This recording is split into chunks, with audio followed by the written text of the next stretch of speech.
Hello, my name is Tabitha Hernandez, and this is my presentation on the communication theory of identity and how it relates to interpersonal communication. Personal identity.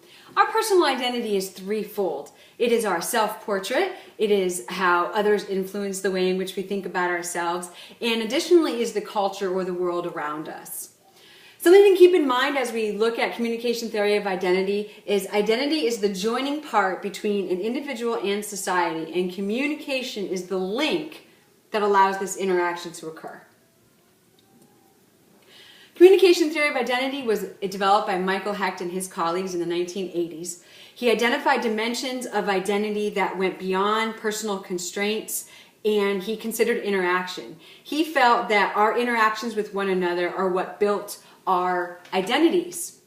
He widened the lens on identity by exploring it as layered and felt that it was an ongoing process of communication rather than a byproduct of communication. Like I mentioned, it's multi-layered. He found 4 layers. The first layer is the personal layer. This is our sense of self, our self-concept. This is the feelings and the ideas that we hold true about ourselves. Within this layer, identity is classified by the meaning we attach to it. The second layer is the enactment layer. Communication is identity. It's not just a byproduct of it. Not all messages are about identity, but our identity can be seen in every message. I find this point to be fascinating. In this layer, identity is constantly being developed, constantly being negotiated, and ever changing.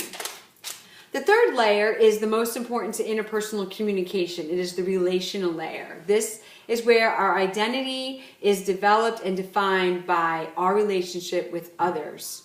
It is our self-portrait through the relationships that we hold.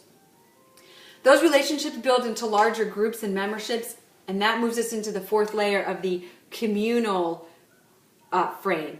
In this particular identity layer, our identity is defined by the memberships of the groups in which we are members of. The layers overlap. This is called interpenetration. This is the overlapping and the embedding of the layers. No frame can stand alone, so it's preferred that when we look at CTI, we look at 2, 3, or 4 of them all together. No frame can stand alone because no two people think the same way about an interaction. How can communication theory of identity be applied? Well, the first thought that I had in interpersonal communication was to health and health behaviors. Beliefs, attitudes, and identities affect the way that we behave. They are related to our behaviors. This includes our health behaviors. If you look at someone who suffers from depression or potentially has something going on, they might have high stress, they might be substance abuse, they might be involved in riskier behaviors because of their psychological well-being. Relational frames impact our physical and our mental health. The degree to which a person's identity is embedded in his or her relationships plays an important role for an individual's well-being. And what he means by that is that within our relational frames, as well as our communal frames, as well as within ourselves, if we have a sense of strong self-concept, within those frames, we can find viable coping mechanisms to prevent risky health behaviors.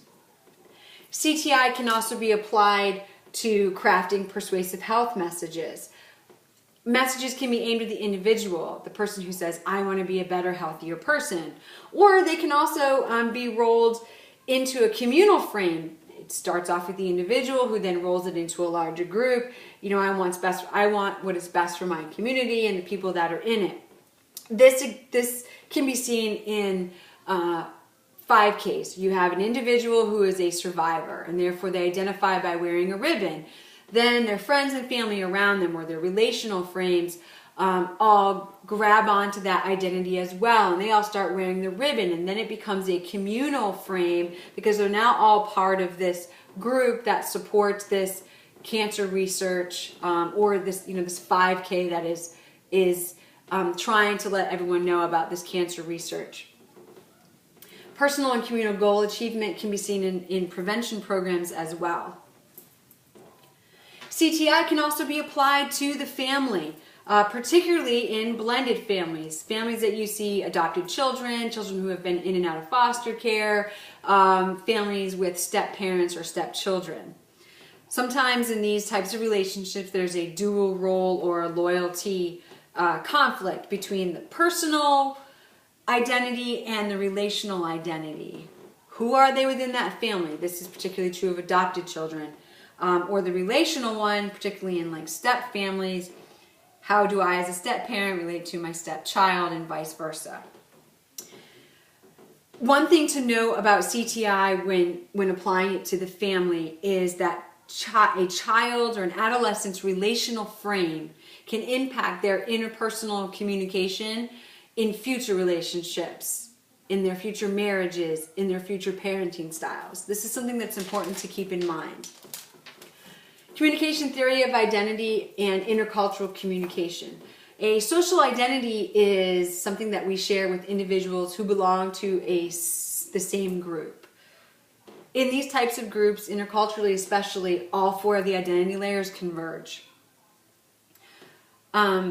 Groups will create divergent interpersonal communication behaviors and experiences in CTI and interpersonal communication. Women's studies. It has been found that women manage their identity frames more efficiently. This is in part due to some negative stereotypes from the past of where we were considered the weaker gender. Women have better self-affirmation skills and as a result are more resilient to dominant discourse.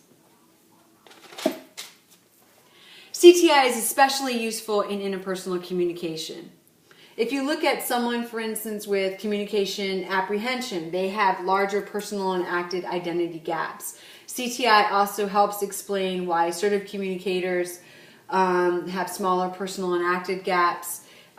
Interpersonal communication, there's a lot. CTI can explain a lot about interpersonal communication.